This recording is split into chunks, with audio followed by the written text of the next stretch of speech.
DAZ Tuto FR. L'inscription sur DAZ est faite, le logiciel téléchargé et installé. Il reste donc à initialiser l'environnement.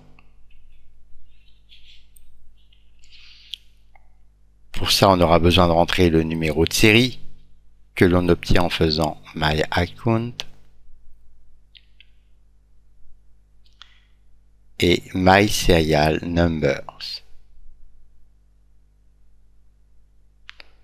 On sélectionne le numéro, clic droit, copier. Comme ça il est dans le presse-papier, on pourra le réutiliser tout à l'heure dans le logiciel. Logiciel qu'il faut donc lancer.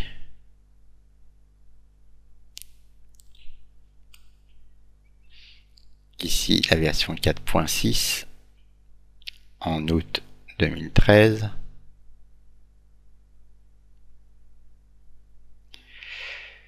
Tous les plugins qu'il faut réactiver, mais dès qu'on aura installé le pack de base, plein de plugins seront automatiquement activés.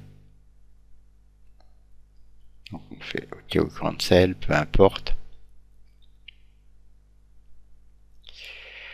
Il nous annonce qu'il a trouvé des choses dans Program File, DAZ 3D, Studio, My Library, que ça soit du natif, du DAZ ou du Poser. Voilà, on est d'accord. C'est bien dans ce répertoire-là qu'on va tout stocker le contenu.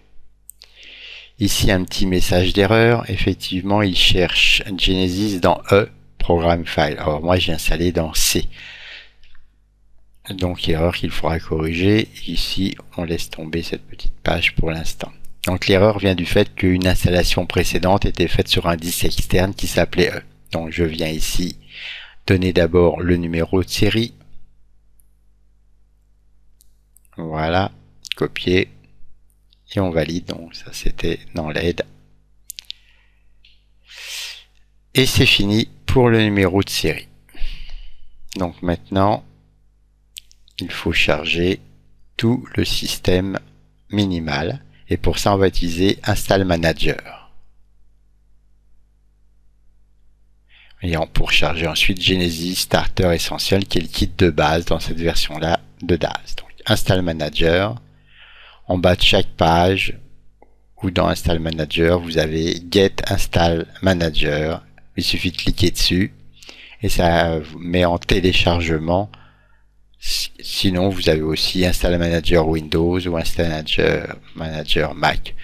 Là, c'est pareil. Une fois téléchargé, vous exécutez. 52 MB, ça dure pas trop longtemps.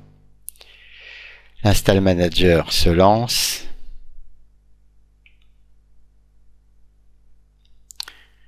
Vous validez, vous acceptez bien sûr la licence. C'est gratuit, il vous dit qu'il met ça au même endroit que le programme. Vous êtes d'accord. Et vous installez. Content Manager Service va vous permettre donc d'être en interaction avec le site DAZ de façon à pouvoir télécharger les mises à jour, les compléments et tout ce que vous achetez dans la boutique DAZ. Voilà, donc une fois que c'est installé, il y a bien sûr des services qui vont être installés et des installateurs automatiques. Des fois, vous voyez la MS 2010 Visual C++. Et ensuite, le désinstallateur, Creating un installateur. Bon, des fois, on peut ne pas le demander, mais là, on n'avait pas le choix. Voilà, ça prend toujours un petit peu de temps, la création du désinstallateur, puisque c'est la création d'une grande liste de tous les fichiers qui devront être supprimés.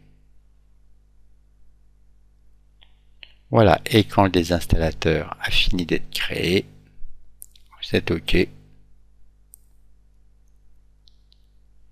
Et vous pouvez passer à l'écran final pour lancer Install Manager.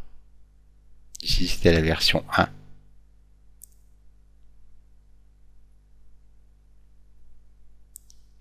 Voilà, donc lors de l'installation, il faut renseigner votre numéro de compte. Là, c'était déjà fait, mais je vais le refaire. Add account. Vous devez donner exactement les mêmes références que sur le site DAS 3D, sauf que le nom, là, vous mettez celui que vous voulez. Donc, vous pouvez l'appeler d'un nom qui vous permet de vous y retrouver. Donc ici, je pourrais très bien l'appeler partage 1901 pour me rappeler le email que j'ai utilisé. Je peux l'appeler marque partage pour vous montrer qu'on peut donner un autre nom. Ce qui est important, c'est que dans le email, il faut me donner le même email que celui que j'ai donné dans DAS, donc partage 1901@free.fr. Bien sûr, ça c'est le mien. Vous reprenez pas le même, ça ne servira à rien. Ensuite, de toute façon, tout ça c'est gratuit, l'inscription est gratuite, il n'y a aucun piège sur DAS. Vous acceptez, vous mettez votre mot de passe en disant de vous en rappeler, comme ça vous n'aurez pas besoin de le rentrer à chaque fois. Donc même si vous avez choisi un mot de passe difficile, il n'y aura plus à le ressaisir.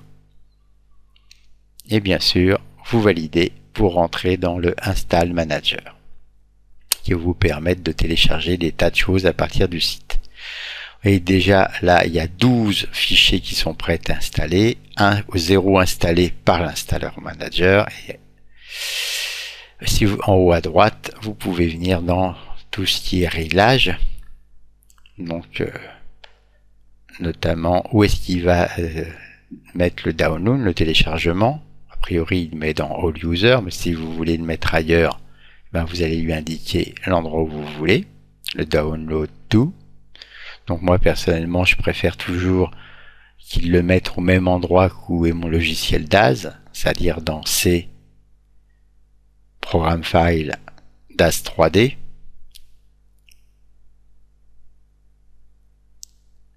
Voilà, plutôt que de le mettre en All User.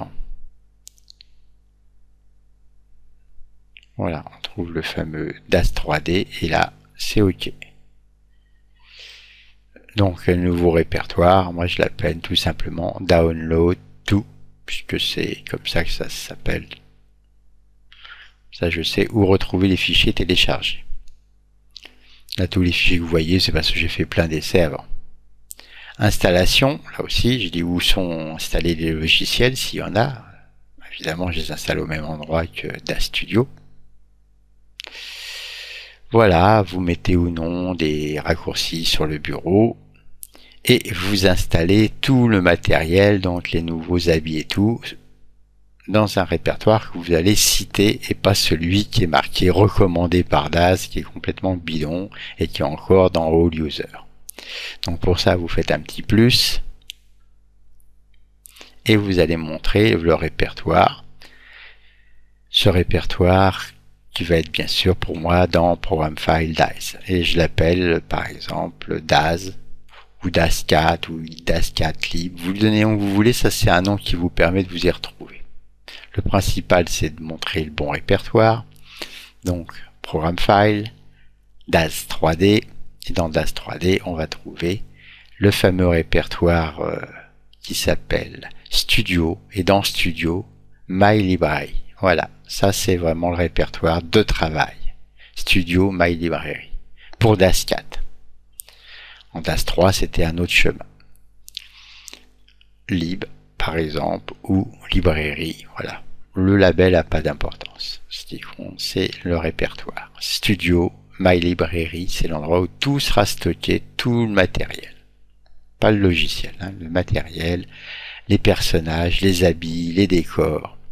Là, il vous dit que ce répertoire existe déjà et qu'il n'est pas vide et qu'il vous recommande d'en prendre un complètement vide. Mais nous, on s'en fout, on n'a rien mis pour l'instant, donc on fait Add Anyway, ajouter de toute façon. Et là, je choisis bien sûr ce nouveau répertoire comme répertoire courant. Comme ça, tout s'installera automatiquement.